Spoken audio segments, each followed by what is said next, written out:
If you found out that a coworker at the same level as you earned significantly more than you do, what would you do? Welcome to the Chicago Booth Review podcast, where we bring you groundbreaking academic research in a clear and straightforward way. I'm Hal Weitzman.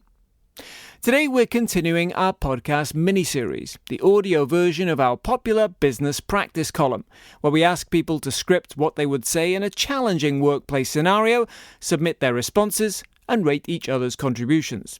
Then we bring in Chicago Booth behavioral science professor George Wu to analyze the results. Today, George is talking about what to do when you find out that a peer gets paid a lot more than you. First, let's hear the scenario. Your coworker Robert is a great guy and a very good analyst. You've known him since you started together at McFarland Media several years ago. He recently made a casual reference to his salary, and to your dismay, it's 20% higher than yours.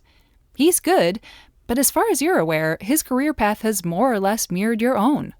You started at the same time, in the same role, and neither of you has received a formal promotion since. This revelation is eating at you, so you've tried to divine some reasoning for it by comparing your performance to what you can observe of Robert's. But on any measure you can think of, your performance isn't notably different. In fact, your manager recently gave you some encouraging feedback on your work. At wit's end, you've requested a special one-on-one with her this afternoon. But what do you say? George Wu, welcome back to the Chicago Booth Review podcast. Glad to be here. Now, we are back again talking about our favorite subject, the business practice series. It's my favorite subject.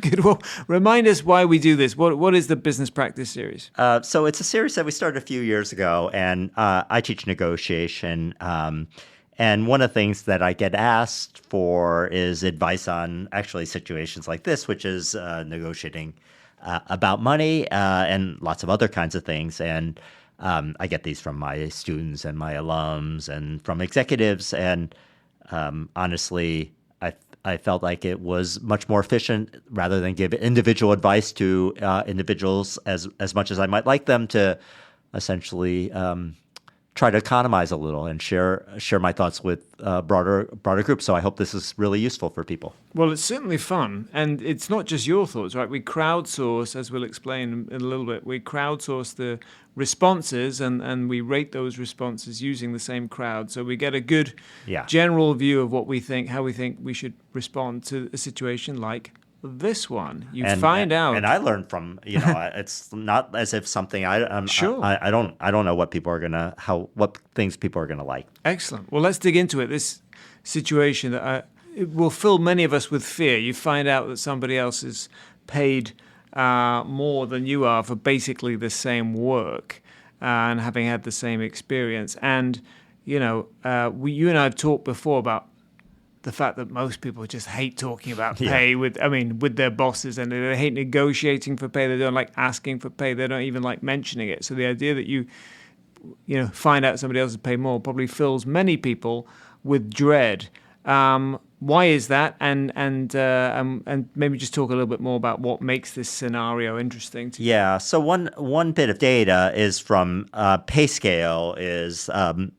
It's kind of an interesting result is that 57% of respondents have never requested a raise. Never, ever. I hope maybe some of these are 23-year-olds, but my guess is that there are people in their 50s and 60s who have not. And this is more likely to be true for women. And I think one is it's just uncomfortable, and certainly I think this is something that affects women is there's an attribution that people, or there's a fear of an attribution that people are asked, which is that you may be seen as being pushy. And people don't like to seem efficacious, but not pushy. Or would they also be worried that they might be seen as only being interested in the money and not in the job? Yeah. And of course, they, a good reason not to ask is that you think that you're not going to be successful. And so people might be convinced that they are not going to be successful. But this discomfort with talking about pay is not just true in that when you're asking for a raise, right? It's true at the beginning of when you first get hired. It's true, when you get promoted, as we talked about in another episode of Business Practice. So there is a general aversion to talking about pay at work. Is that fair? That's right. That's for sure is right. And one of the things I actually did a survey with my MBA students, and it's interesting that about a quarter of my MBA students negotiate for salary. I don't know if that's too high or too low, but a lot of those jobs are ones in which there really is no negotiation. So if they're going to a large employer who is hiring hundreds of MBAs, maybe thousands of MBAs, then there oftentimes is no, let's just say, monetary negotiation to be had. But what's interesting is that when they're asked to guess how many of their classmates actually negotiate, they actually think it's much higher than 25%. So 40%. Well, people might be shocked to hear that MBA students, who we would typically think of as being more aggressive and more comfortable talking about money, most of them don't negotiate. Yeah. And so when you say 25%, that's 25% who negotiate not necessarily for salary, for anything. Yeah, that's right. And so often it could be where they're working.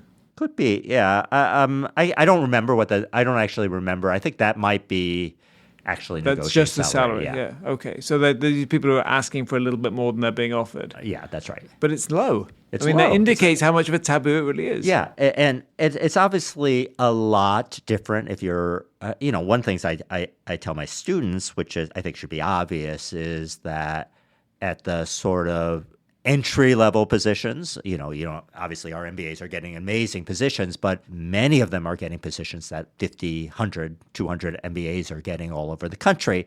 And those are not going to be situations but if they are being hired 5 years from now into a rank in which they are a one-off hire, then for sure there's going to be negotiation there.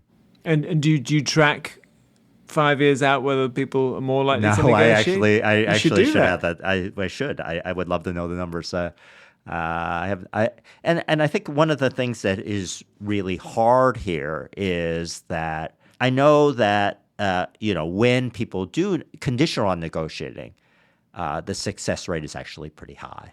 So it's above 50% in terms of salary, and it turns out that in certain kinds of industries where, investment banking, say, where those are exactly the kinds of positions where, our career services advises people not to negotiate. And the data say that the few people who actually negotiate in those situations are not successful. Okay, fascinating. All right. Well, even though you would want your investment bankers to be good negotiators, they don't like it when you do it to them. That's exactly right. Okay, so this is doubly hard then, because most of us, including MBAs, don't like to talk about pay and negotiate pay. And then here you're mixing that with perceived inequity. That's right. So talk about that. Well, I think it's not just for sure it's perceived inequity, and that nobody likes. I mean, I think that one thing that I always say people should think about when they negotiate is they should use fairness to their advantage, because I think fairness is an overwhelming principle that people subscribe to. They want to be fair. Now, there's, as Richard Thaler and many other people have shown in the marketplace, are oftentimes very differential senses of what it actually means to be fair. So firms and customers react to these things differently. But people want to be seen as fair, though they might be biased in terms of what they see as fair. That said, I think what makes this circumstance really hard is what you hear is that somebody else is making more than you. You think that that you were hired at the same time. You know that you think that you're doing the same work, but what if you're wrong about some of these things, or what if there's some things that you don't know? So, for example, it could be that you were hired exactly the same time, and this other person, and you're doing exactly the same work, and this other person's actually being paid more than 20% more than you. Well, then there's probably a reason. It could be that this person is just saying something that's not actually true. It wouldn't be the first time that somebody is exaggerating something in the workplace. It also could be that there are Unfortunately, this other employee who you think you're doing work just as well as is actually a better performer than you, and that would be not so much fun to accuse your employer of paying somebody more unjustifiably, and it turns out to be quite justified because you're pretty close to being axed, maybe. And it also could be that there are perhaps some reasons outside of what you know in which this is the case. So as we know, sometimes employers have to respond to idiosyncratic circumstances. So, for example, how somebody, we desperately need how to do this work in the next 3 months. You got another offer.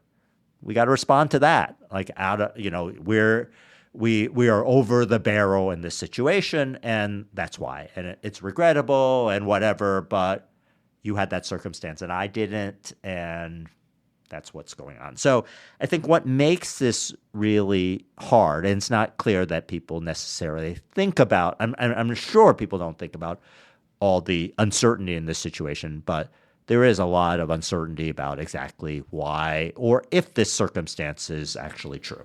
And what you just said makes me think of, there's a lot of behavioral science research, isn't there, about how we perceive our own contributions to the workplace. Absolutely. So your colleague, Nick Epley, has done research where he asked each individual to say how much of the project did they contribute to the final product, and the final result was like there was 150% because everybody felt like they gave more than they actually gave. So absolutely, when we your point about you don't know how valuable you are, if you're aware of that, it makes it even more, the whole thing much more fraught, doesn't it? Yeah, absolutely. I mean, and part of it is that a lot of those biases are what psychologists call egocentric. It's not egotistical, but it's egocentric, is that you see very clearly all the things that you do. You don't see very clearly all the things that other people do. So it's very salient to you, all the work that you do.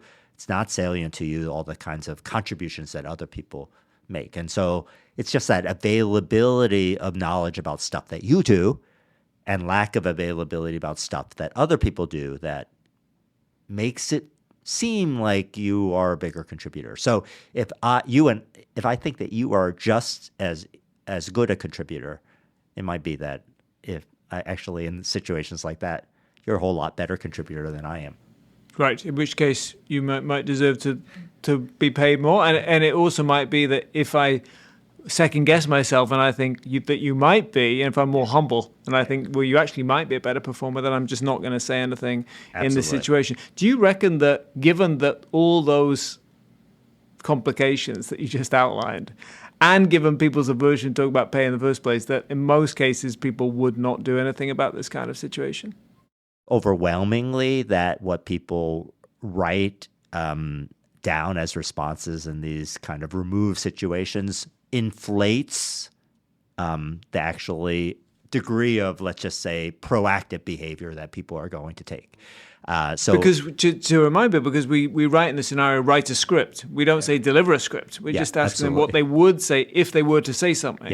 Yeah. And how many times have you said, "Oh, today I'm going to have I'm going to give Hal that feedback," and then said, how forget it. Hal just had a great week, and I'll give it to him tomorrow, and then a week later you said, like, I haven't given it to Hal, so might as well, like, Hal's not so bad after all. George, let's turn to some of the responses that we received for this scenario.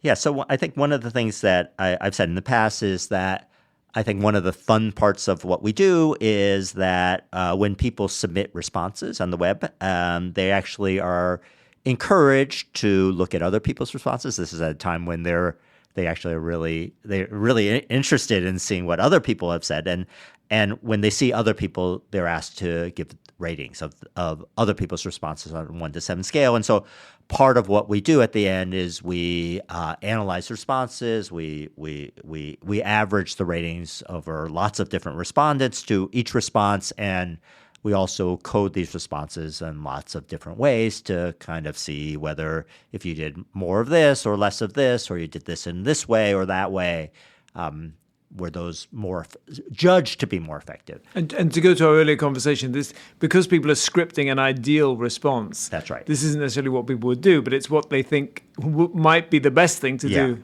Absolutely. And it's not even how effective they might be seen, because there are lots of things that you might plan on saying and then you can't say, or let's just say you get flustered when you are going to give certain kinds of direct kinds of feedback and things like that. So a lot of people won't be able to deliver these, or they won't be able to deliver them with the full fidelity that they would like. Okay, but if we were going to deliver them? Yeah, I mean, I think that one of the ways that we rated this is how they framed this issue. About 15% of people didn't mention this at all, so those you might think of as being acquiesce.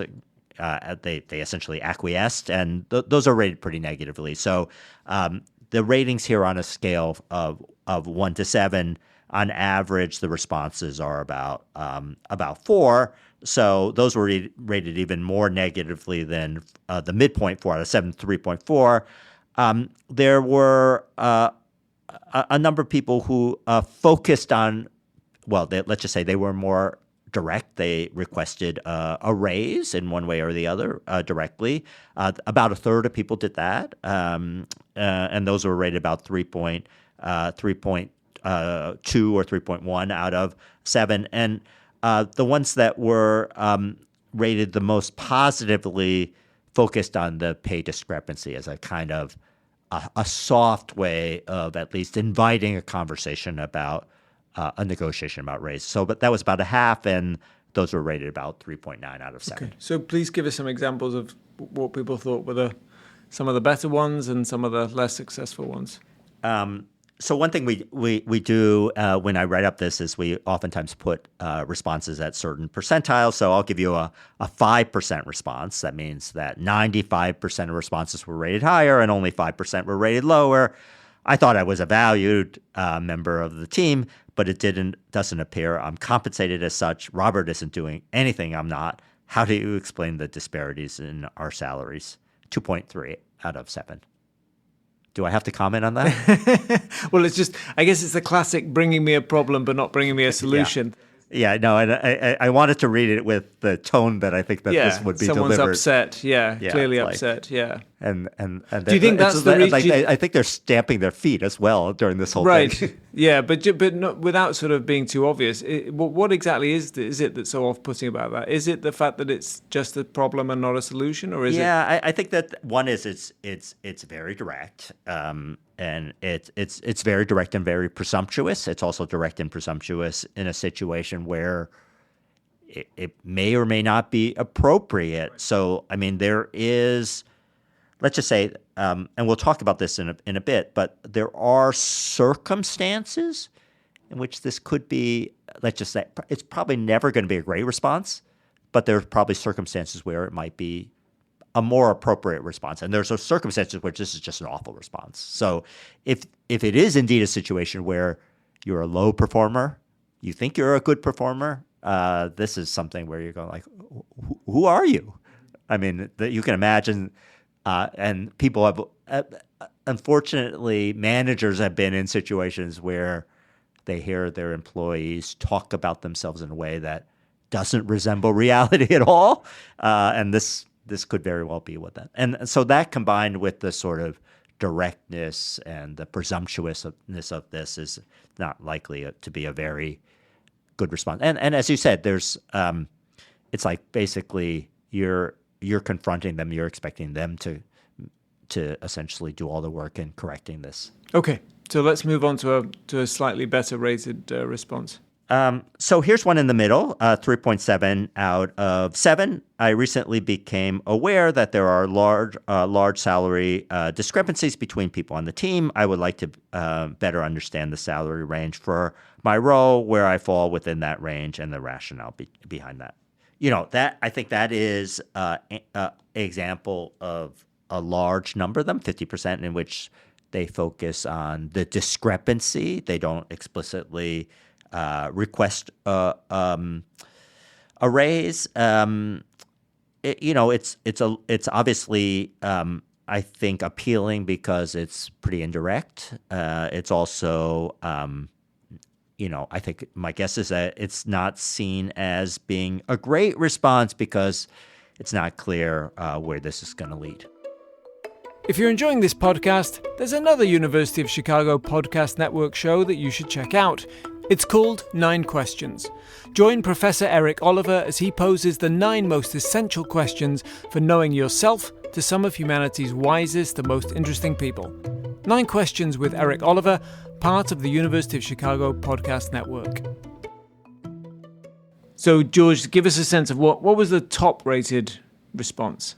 So this response is 4.9 out of 7, so not exactly something that you... But an A, nevertheless. That's an A on the curve. On the curve. On the curve. Right. You probably wouldn't put this on a T-shirt, but or if you put it on a T-shirt, you wouldn't sell that many. 2.0 grade point average. Yeah. So this is like I got a 50 on an exam where the average was 33. What's interesting is that this person basically broke their response into how they might think about things before the conversation, during, and after. Before they said, here's some things that I want to think about. Think about what it would take for you to feel as if your job was compensating you more fairly. Think long term, know what you want, know how you feel, ask if there are other perks. Is this role really something in which there are more opportunities? How important is the money? What are your plans? And then during, they thought that you should be direct. Here's what they said. I've been in this role for this number of years. My reviews are consistently favorable. I've recently become aware that similar roles pay more in this industry, and I'd like to bring my compensation up to that level. Can we make a plan to get me there? And then after, be prepared for an answer you don't want to hear. Be prepared to work that plan if you've asked for. So both be ready for disappointment and perhaps be ready to counter-argue, though they don't say exactly how you might counter-argue. But and then if there are things that are ways that the conversation is working to your favor, then get ready to seize that opportunity. That's what I hear them say. So it sounds like the lowest rated ones were sort of saying, I've found you out. Yeah. The middle rated ones were sort of saying, can you explain? And the top rated ones were saying, how can we get me to a place where I'm earning more? And I think it was also a reflection that you understand what you want out of this. So the bigger picture and how important is this? I mean, I think it can obviously feel like a bigger catastrophe than it really is. Maybe it is a catastrophe. Maybe it's not a big catastrophe. Maybe this is just a blip. Maybe it's something in which you're careening off the road. But that's something that you really have to understand because if at the end of the day they say, look, you're doing great, but they don't want to respond at all to this pay discrepancy. They don't want to admit that this pay discrepancy is not appropriate. Either they're not being direct with you about your work, or they are being direct with you about your work, but they're not compensating you or respecting you as a result. And then you probably do want to, under some circumstances, get the heck out of there. But it does raise an interesting point about, when people are upset, there's things going on, right? One is they want to vent. Yeah. They want to express their upsetness, and maybe that clouds what they actually want to get at the conversation. Absolutely. When you teach negotiation, do you find that people sometimes lose sight of what they think a good outcome would be? Yeah. I mean, I think one of the things when we do a version of this in our classroom, I basically just read people's responses and have basically go through them and have people rate them real time. And I think one of the things that people are amazed about is, first, that there are lots of different ways to respond that they never would have thought about. But two is that people think about these things they react to them really, really differently. And I think when you're in this situation where you're all angry and hyped up and thinking that it's because X that they're doing Y, and therefore whatever, somebody else is saying, well, it could have been it's Z that they're doing Y, or something else, or whatever. And that those are things that don't come to mind. And I think it's oftentimes really useful just to talk about these things with other people. I mean, the danger of talking about these things with other people is that what happens is you get the kinds of I'm telegraphing something to you, Hal, that like I want you to approve of what I'm saying. Well, and sometimes I actually want you to approve of what I'm saying because I need the confidence. But sometimes what I want you to do is, I want you to workshop this and tell me why this is stupid. Do you want my real feedback? I would not. There's no way that I would do this. And I think unless you are clear about this, sometimes when you're looking for feedback, you get support, and when you're looking for support, you get feedback. And those are not obviously not the right. When other people have the wrong idea about what you're looking for, you're not going to get very good advice. Right, and so that's one of the other things that makes this scenario complicated is you are looking for feedback, but you're looking for positive feedback. You're not really looking for somebody to tell you, you know what, you're paid less because you deserve less. Yeah, and I think that one thing we talked about in previous versions of this podcast is, I wrote these things before there was ChatGPT, and now I think that there is one great advantage. There are lots of advantages of ChatGPT, but I think that one advantage of ChatGPT that you could use is that this is a way in which you could crowdsource both criticism. You can say, what's good and bad about this response. You can also use this as ways of generating alternatives. You have to be somewhat skilled in terms of being able to query ChatGPT in ways that you'll get different kinds of responses. But there's clearly a style that ChatGPT gives that I think those of us who have used it are familiar, but you can get it to deviate from that style to some extent. So, George, I know that you did something different with this business practice, which is you got other people to rate the responses who are not part of the survey. So tell us about that. Yeah. So one thing that we used was Amazon's Mechanical Turk platform. That's a platform that people use in the psychological sciences to recruit subjects for studies and things like that. And one of the things, we did this for a couple reasons. I think that one thing is nice about getting responses from people who just read the scenario is that they're interested, they have a point of view, and so on. But they're not exactly they're in the mindset of the employee. They're not in the mindset of the manager per se. And what we wanted to do was we wanted to get people who are really in the mindset of the manager. And we also wanted to deal with some of the maybe precipitating circumstances. So what we did was we recruited about more than 300 people, and we gave them a bunch of these responses. And what we overlaid were 4 different scenarios. So scenario 1 was we said, but it's not true. You know that Robert lied, and their salaries are closer than he led his coworker to believe. I'll just give you I won't give you all these things, but scenario 4 was it's true, but it's because Robert was recruited to another company a year ago. Robert was on a critical project, and you had to offer him a better salary. You have plans to correct this injustice with this employee, but you don't have the money right now. And then scenario 3 is something, it's true, but you know that this person is not nearly as good as Robert is. You tried to give that employee feedback before, so you're a little surprised. So you can imagine that under these various different kinds of scenarios, certain kinds of responses might really be reacted to differently. So I'll give you an example of one. One response was, I would like a salary increase. I'm a very good analyst. My performance is excellent, and I feel it would be fair. This is what I would like to discuss with you. So this response was rated relatively well when Robert lied, 4.8, but it was predictably much less favorably seen, 2.5, when the raters knew that you were actually not a very good performer.